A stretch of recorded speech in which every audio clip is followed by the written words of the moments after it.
right, diving into a case that's pretty chilling. Ed Gein, you sent over this .mp3 file. Seems to cover everything, his early life, those horrific crimes, and even some of the psychology behind it all. I'm ready to get a little creeped out here. Oh, absolutely. This case, it's way more than just the headlines, right? It really gets you thinking about the dark side we all have Well, and how society can like feed into that or try and, hold it back. right, right. So Ed Gein, where did he come from? This .mp3 keeps bringing up Plainfield, Wisconsin. Like, paint me a picture.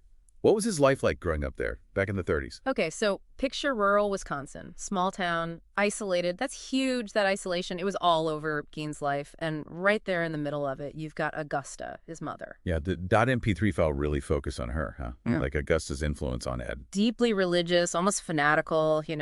And she instilled this like terror of the outside world in Ed, especially women, anything sexual, really warped worldview.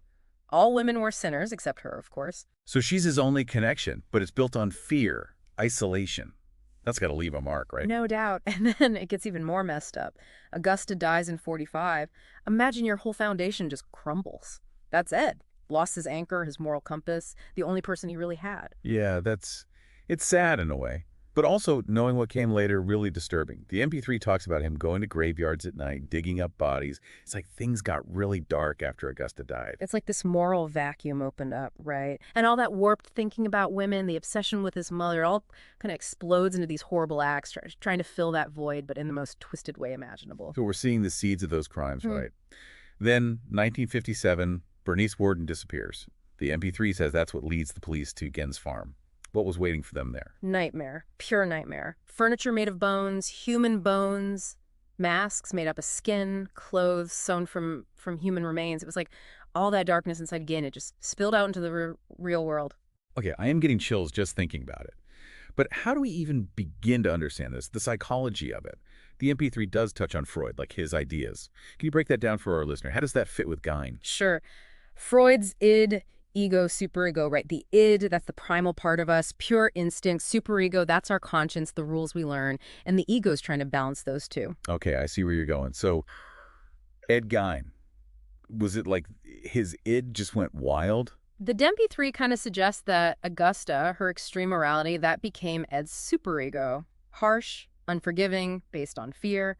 When she died, boom, superego's gone, id's unchecked. All those desires he bottled up, the fear of being alone, the messed up views of women, it all just surfaces. God, that's a terrifying thought. So he's trying to satisfy these urges, fill this void, and that's how he ends up doing these horrible things. Seems like it. You could say that by making those gruesome things, those artifacts, he's trying to, I don't know, connect with his mother again, control the chaos he's feeling, but in the most disturbing way possible. Like he's trying to rebuild that world Augusta made where he felt safe, but going about it in the most horrific way. Exactly.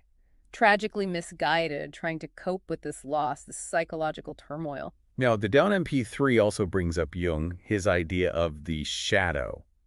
I think that might be really helpful here, trying to understand Gein. The shadow, right. It's the hidden stuff, the darker side of our personality, the stuff we don't like, try to bury. Jung's point is everyone's got a shadow. If you don't deal with it in a healthy way, it festers, can turn destructive. You're saying Gein's shadow, all those urges and desires, it just took over. Possibly. No healthy way to deal with it. To face those darker parts. It grew uncontrolled and led to these acts. This is giving me chills, but it also makes you think bigger. If we all have this shadow, how do we keep it from consuming us? Like, does society have a role here? Absolutely. It's not just about what's going on inside one person's head. It's the environment, the support we offer, how we deal with mental health as a society. It's not just the individual, right? Can't separate them from their environment. Gein's isolation, it wasn't just Augusta. The whole community kind of tolerated it, maybe even enabled it, you could say. A collective blind spot. Like, nobody saw the potential for danger. The MP3 mentioned mental health resources back then were, well, limited, especially rural areas. I think that played a part. Oh, yeah, absolutely. Back then, you didn't talk about mental health the way we do now. And in a small town, there's that pressure to keep up appearances. So you just sweep things under the rug, try to look normal, even when someone like Gein's struggling and their shadow side is growing. Man, it's a reminder to pay attention, right? Yeah. The people around us, maybe they're hurting in silence. Creating that culture of support, asking for help, it's got to be okay. What if Gein had someone he could talk to, someone to point him in a healthier direction? Things might have been different. It's impossible to know, but Yeah, you wonder. And there's that other point that Dominic T3 makes. Those warning signs, maybe the community missed them. What kind of signs are we talking about? His behavior, for one, getting weirder. Those graveyard visits, the rumors going around, red flags people ignored. Maybe they were scared to get involved or just didn't realize how serious it was getting. Yeah, that whole mind your own business thing, right? Small towns. But ignoring it, man, it can have consequences. We got to speak up sometimes when we see something wrong. It's not about being nosy, it's about caring, right? Sometimes just talking to someone can be enough for them to get help that they maybe desperately need. This whole deep dive is making me think about my own community. Easy to get caught up in your own life, forget that we're all kind of connected. Our choices, or not making choices, they affect others. That's it, you hit it. Now, changing gears a little, the .mp3 also talked about guns' impact on, like, pop culture. Fascinating how this case, it happened so long ago, but it still has this hold on us. Yeah, it's more than just true crime fans, right? Gein's almost like a myth in horror movies now. Think about it. Norman Bates, Psycho, Leatherface, Texas Chainsaw, Buffalo Bill in Silence of the Lambs. They all, in some way, they come from Ed Gein. It's like he tapped into some deep fear, right? That darkness under the surface of what we think is normal. Exactly. And that's why I think his story still sticks with us. It's like this reminder that good and evil, sane and insane, the line's not so clear. Not as clear as we like to think. Like holding up this distorted mirror, right? We might not like what we see, but it's still us in a way. And that's why it's good to look at these stories, even if they're tough. They make us question our own assumptions, our own shadows, and hopefully push us to be more aware, more compassionate, so these things don't happen again. So for our listener who sent this .mp3 in, what do we take away from all this deep dive into Ed Gein? Big one is mental health. We got to be aware, see the signs in ourselves and other people, and as a society, make it okay to ask for help. And not just seeing those signs, but doing something.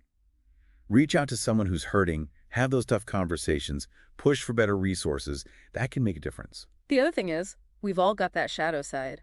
Don't deny it, but face it, understand it, learn to handle it in a healthy way. Our choices matter.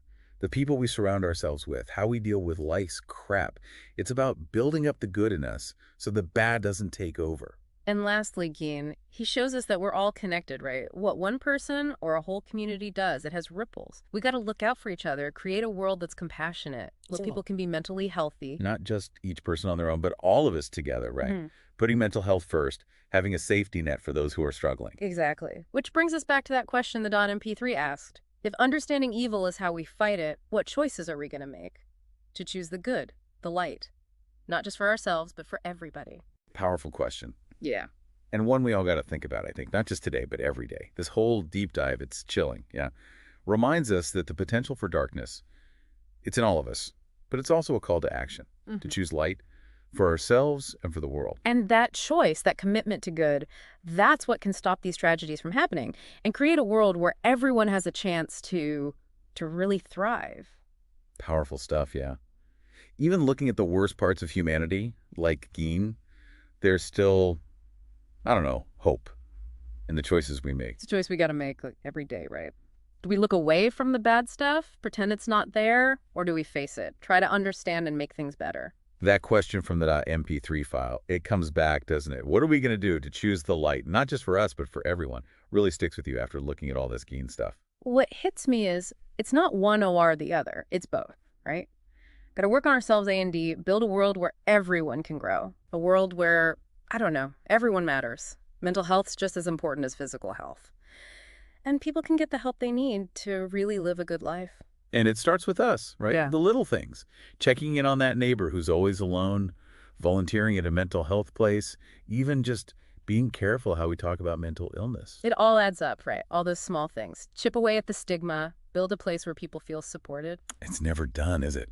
Choosing the light. Not just one decision, but something we got to do over and over. You got it. Put compassion in everything you do. See the human in everyone, even the people who do awful things. Try to understand why things went wrong so it doesn't happen again. So we're not ignoring the darkness, but we don't let it take over, right? That's it. Even the darkest hearts, there's a story there.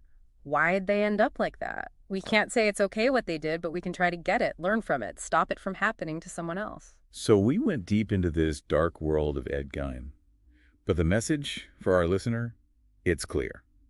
We can all choose the light. It's in everything we do, how we think, what we say, our actions. It shapes our lives and the whole world around us. And to you, listening, we'll leave you with this.